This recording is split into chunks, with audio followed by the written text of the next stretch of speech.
So welcome back. In case you missed the first segment, I'm doing a section on time, another one, a newer one, and we're talking about the different perceptions of time, the infinitely long in the past and infinitely long in the future, and then the precision of tiny fractions of a moment right now. So, and I was recommending this book by Crichton Miller. He was a yachtsman and a student of ancient mysteries. I'm in the middle of this book right now, and he basically rediscovered a profoundly simple and amazing instrument of navigation and architecture that was in the hands, certainly, of ancient mariners, and he makes a very good case for that, and some common sense applied to what he was saying, and also the fact that the instrument that he developed, it actually works as a navigation tool. Now, the sextant, I read a book about the sextant, and the sextant wasn't even invented. I think it was in the late 1600s, early 1700s, and Captain Cook took it on his journeys around to discover Australia, New Zealand, and the Polynesian Islands. And so if these people had such an instrument as Mr. Miller is describing, they were able to navigate by sea over great distances and find out where they were, because they sighted on the eternal stars, the ones that are in the north above a certain latitude are visible year-round, and they could track that periodically, and the other so-called fixed stars that are out there they would see them night after night after night. They see the same pattern, so they know that there's some stability out there that they could rely on almost eternally, which had to do with the calculations they got from the rising and setting of not only the sun and the moon, but even more critical in many ways than the sun and moon, because the moon and sun we're moving in relation to the sun, and the moon's moving in relation to us. So, but as the Earth goes on its broad course around the sun, and as it spins at a fixed rate, they would notice that certain stars stayed in the same place, and certain stars were not visible at other times of the year. So between knowing the rising and setting of the stars that they could see below, say, 60 degrees parallel or north, or 65 degrees, something like that, Mr. Miller suggests 66.6 degrees.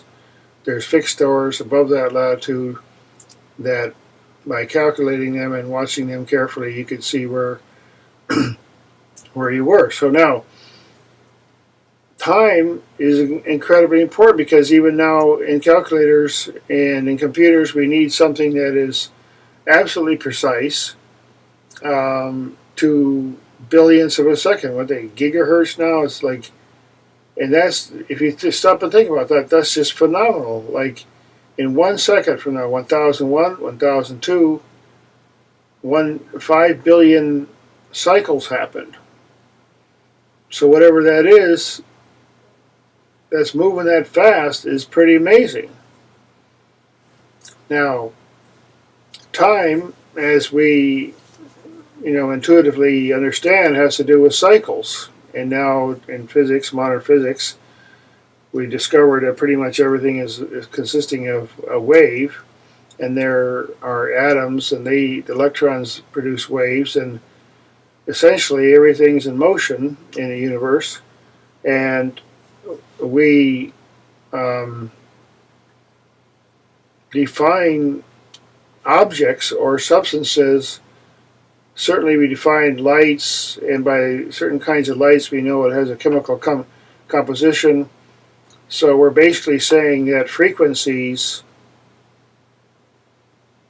are definitions, and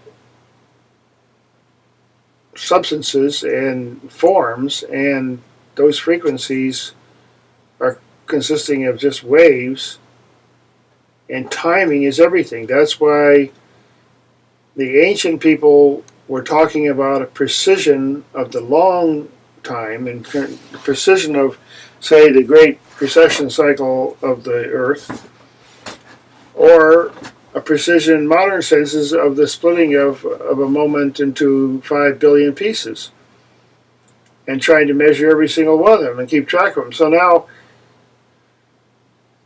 I started this segment talking about time and the big pieces of time and the small pieces of time and how they're so related, because when we use our attention, which is basically we train it to get a finer and finer and finer measure of time, that we can do because it's present with us.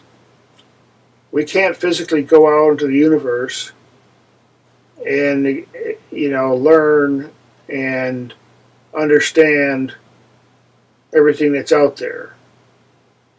It just won't happen. You can't get there. But what we can do, we can get to an infinite place within.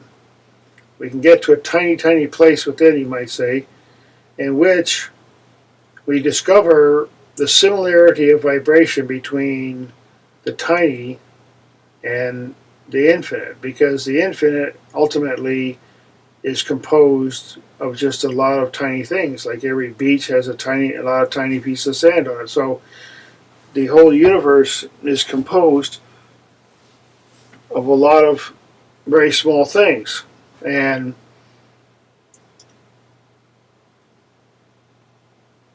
I believe that the stories that we get from our distant past are extremely relevant because, first of all, we don't live long enough to truly really evaluate the stories. You think about that for a minute. We say we read Shakespeare's stuff from, say, 300 years ago, and if we studied that all our entire life and made that our preoccupation, and there are people who have done that, they still can't quite figure out exactly or really understand completely his environment, what was going on there, and the details and the specifics of his existence. And that was only 300 years ago. So now, how is anybody to understand the thousands of years ago, the time when our so-called scriptures were written? How are we really going to understand that if we don't spend our whole lifetime looking into that, and even then we'll never know? So what we have to do is try to listen to what these people were saying, and maybe we can get a jump start on understanding. Now, we have to have a very, very open mind here, and I don't think that's being neither in academia nor in the field of anthropology. Well, there is some, but I mean, generally speaking, the mood tends to be, we back then, they just, now we know better. I mean, but actually, if you go way farther back, way back where all these stories come from, the Greeks had their legends, and they were old when they had them. So we're starting to think about, okay, now how far back does this really go? How far back these stories go? And maybe what actually was happening back then, a long time ago, not go back 5,000 to 6,000 years ago, yeah, things weren't very good back then. But what if you go way back further than that?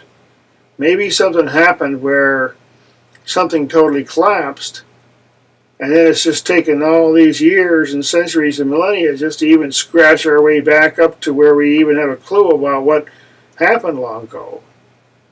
We have discovered a whole bunch of new stuff, but we've forgotten a lot of the other stuff. So the next segment, I'm going to discuss some more of that.